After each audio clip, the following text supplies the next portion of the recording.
რომ თურმე რაღაც დემოგრაფიული მთავარი პრობლემა ყოფილა აბორტები და ჯერ ძალიან აგრესიული ტექსტი იყო, ჰომოფობიური ტექსტი და საერთოდ დღევანდელი დღე ძალიან ცუდია დღევანდელ დღეს არც პოლიტიკოსები და არც საზოგადოების დიდი ნაწილი რომ არ აფასებს ადეკვატურად და სამართლიანად.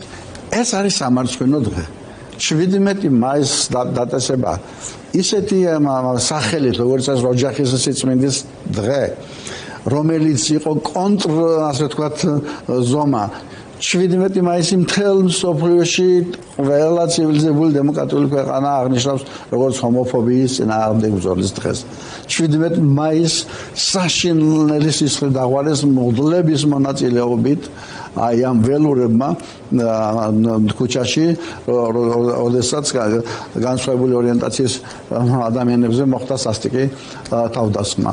ამ ადამიანებმა მოკლეს ლაშქარობა სიკვდილამდე მიიყვანეს და სცემეს და შემდეგ იგი გარდაიცვალა და იმ დღეს, როდესაც ლაშქარობაზე, მედიაზე და უამრავ ადამიანზე თავდასხმა მოხდა, სხვაშორის ღარიბაშვილის, რომელიც ციხეშია ჩაყუდებული მისი მონაწილეობით და პროვოცირებით მანდირით აკურთხა პრაქტიკულად და მან და კი და ფაქტობრივად ის მღვდლები, რომლებიც აი აქ იდგნენ, ამ მღვდლებმა მე მოიტანეს და ჯვარი აღმართეს პარლამენტის წინ, რომელიც დღემდე არის რაღაც კონსტრუქცია, რომელსაც ჯვრის ფორმა აქვს, ეს არ არის ჯვარი. და შემდეგ პარლამენტში ყოფნისას მივწერეთ წერილი კახაკალაძეს, რატომ არის უკანონო ნაგებობა იქ, რა მნიშვნელობა აქვს, ეს ფორმა ექნება. ეკლესიის ფორმა ქონდა ბასილ კალავიშვილის მიერ აგებულ რაღაც შენობას გლდანში. ეს ბასილ კალავიშვილი არ იყო მღვდელი, ის იყო საქართველოს მართლმადიდებლური ეკლესიიდან მოკვეთილი. ერთადერთი რელიგიური, ასე ვთქვათ, შინაარსი, მასში შინაარსი არაფერი არ იყო, ფორმა იყო, ანაფორმა რაღაც ეცვა. და ეკლესია კი არა, შენობა აშენა, რომელიც ეკლესიას გავდა და დაანგრიეს, ის უკანონო მშენებლობა იყო. ხო და არ მოუწერა საოცრება კალაძემ, არ მახსოვს ხათუნა სამნიძემ მიწერა თუ თამუნაკორძაიამ დეპუტატებმა რომ ეს არის თუ არა ლეგალური, ეს რაღაცა რომ არის, მან ჯურისპრუდენციის კონსტრუქცია და ოფიციალური საბუთი მოგვწერა, რომ ეს არის უკანონო შენებლობა და მას არავითარი კავშირი არ აქვს მერიის მიერ რაღაც ნებადართულ მასთან, რა ქვია, ქმედებასთან. ამაზე გამოიყურება დღეს რომ ტროტუარზე მდგომ ადამიანებს იჭერენ თან. აბსოლუტურად სწორია და აგერდა ამ ადამიანებმა, რომლებმაც სასიკვდილოდ სცემეს ლაშქარობა და ეს იმ დღეს რომ დადგეს ეს ჯვარი.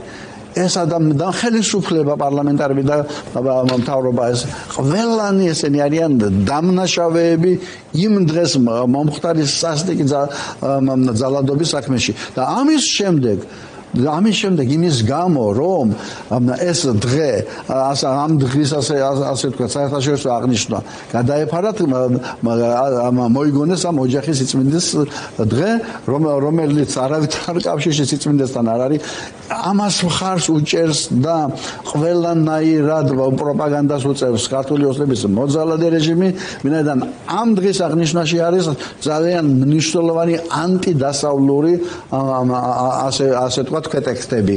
ვინაიდან ემიჯნებიან ასე ვთქვათ პროპაგანდა იყენებს ამ თემას, რომ თქვას, რომ დასავლეთი თითქოს თავს გვახმევს ოჯახური ღირებულებების საწინააღმდეგო. პროპაგანდას უნდა დავაბრალოთ, მთავრობა იყენებს. ხელისუფლება, ეკლესია იყენებს, ეკლესიის როლი არის ამ შემთხვევაში. იქ სადაც ეკლესია და მთავრობა ერთმანეთს ერწყმის, იბადება ინკვიზიცია.